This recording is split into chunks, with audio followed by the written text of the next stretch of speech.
अभी हम लोग मेले से वापस घर को जा रहे हैं। मेले से बाहर हम निकल चुके हैं।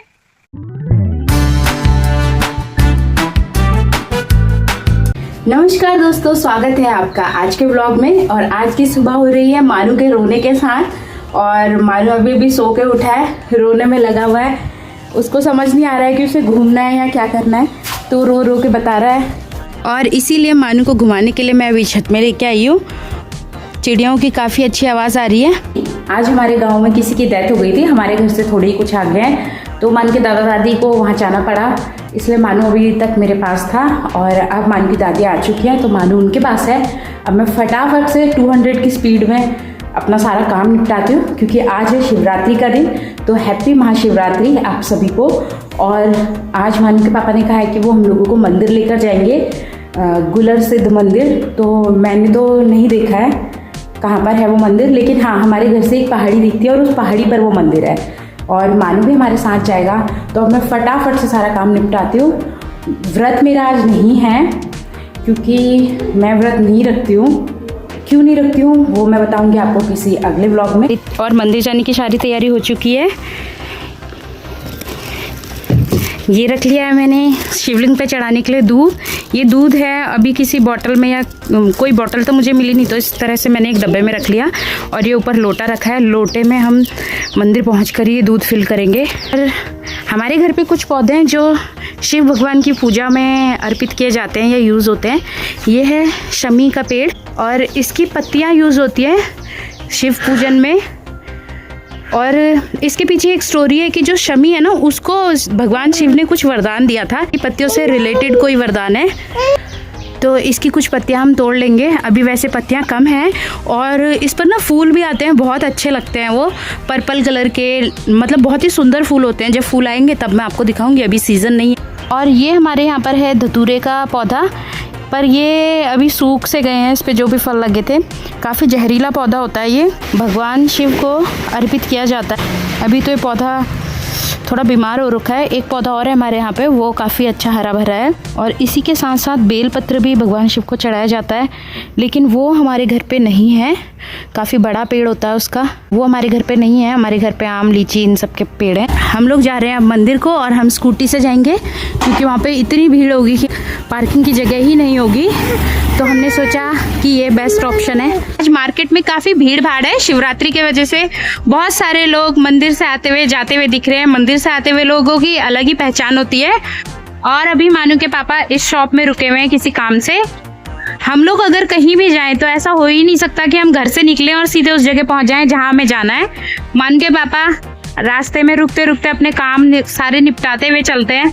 और अभी हम लोग देख रहे हैं कि कोई फ्रूट्स की दुकान, ठेला वगैरह मिल जाए, क्योंकि फ्रूट्स भी लेने हैं और कुछ लड्डू वगैरह प्रसाद के लिए लेने हैं। यहाँ पर तो कुछ भी नहीं है, दूसरी तरफ शायद मिल जाए। रास्ते में आज काफी सारा ट्रैफिक हो रखा है। शिवरात्रि होने की वजह से आज बाज़ार में बहुत ज़्यादा भीड़ भाड़ है, बहुत चहल पहल है। तो व्रत रखते हैं शिवरात्रि में, मंदिर जाते हैं, ये तो सभी को पता होता है। पर शिवरात्रि मनाते क्यों हैं ये कुछ लोगों को नहीं पता होता है, क्योंकि मुझे भी बहुत टाइम तक नहीं पता था। तो इसके पीछे ना कई सारी स्टोरीज़ हैं। हो सकता है कि हर अलग जगह पे अलग स्टोरीज़ लोगों को पता हो। तो एक तो ये स्टोरी है कि इस दिन माता पार्वती और भगवान शिव का विवाह हुआ था, और इसीलिए महाशिवरात्रि मनाया जाता है। दूसरी कथा एक ये भी है कि भगवान शिव ने समुद्र मंथन के टाइम निकला हुआ विष जो है वो अपने गले में धारण कर लिया था, तो इसलिए भी यह दिन मनाया जाता है।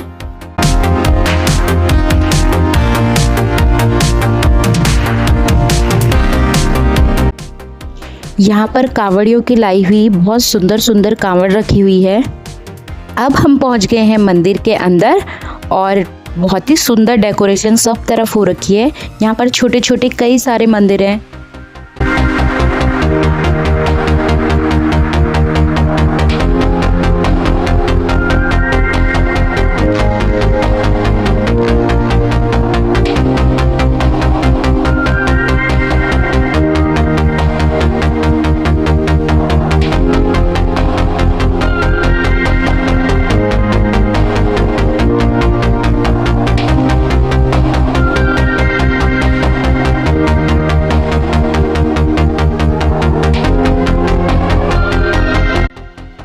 अच्छे से दर्शन करके और दूध चढ़ाकर फिर हम लोग चले गए थे मेले की तरफ, क्योंकि यहाँ पर छोटा सा मेला भी लगा था।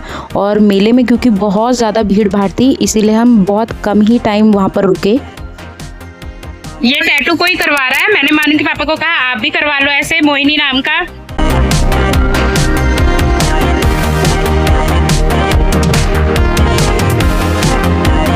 नेक्स्ट टाइम हम जब भी इस मंदिर में आएंगे तो मैं आप लोगों को ज़रूर बताऊंगी कि ये मंदिर इस जगह पर क्यों बनाया गया है।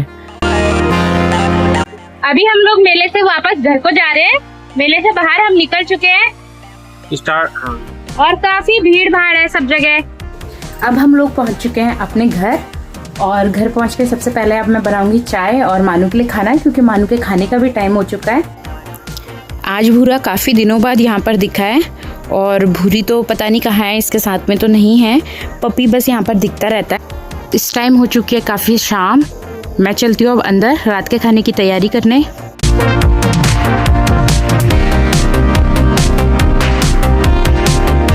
और आज खाने में बनाना है मुझे इसकी सब्ज़ी। ये बॉईल किया हुआ तेड़ू है। इसे वैसे तेड़ू के अलावा तरुड़ भी बोलते हैं, और हो सकता है कि और लोग इसे कुछ अलग नाम से भी जानते हो। ये एक तरह का कंदमूल है। बेल के नीचे जो जड़ होती है वो ये तेड़ू है, और ये बहुत बड़े बड़े शेप में भी उगता है। और कभी कभी तो ये इतना बड़े बड़े तेड़ू होते हैं, उसे ज़मीन से निकालना भी बहुत मुश्किल हो जाता है। तो ये तेड़ू की सब्ज़ी आज हम बनाएंगे। हमारे यहाँ महाशिवरात्रि के दिन तेड़ू खाया जाता है व्रत वगैरह में, और तो हम इसे ऐसे नॉर्मली तो नहीं खाएंगे, इसको सब्ज़ी बना के खाएंगे। इसके पराठे भी काफ़ी अच्छे बनते हैं। मैंने तो एक ही बार बनाए, लेकिन बहुत ही ज़्यादा टेस्टी बनते हैं। अब ये हमारी तेड़ू की सब्ज़ी बन के रेडी होने वाली है। वैसे ये ड्राई गुटके के फॉर्म में भी बनती है, लेकिन मैंने थोड़ा सा इसमें पानी भी मिलाया है, क्योंकि रोटी के साथ खाने में ताकि सूखी सूखी ना लगे। और अभी अभी पापा जी आए हैं, और साथ में बड़ा सा थैला लेके आए अपने, और इस थैले के अंदर भी तेड़ू है, किसी ने दिया है। इतना सारा किसी ने तेड़ू दिया है, और ये मिट्टी इसीलिए लगी है क्योंकि ये मिट्टी के नीचे होता है, ज़मीन के नीचे होता है। तो आज के ब्लॉग में बस इतना ही। अब मिलेंगे नेक्स्ट ब्लॉग में, तब तक के लिए बाय बाय।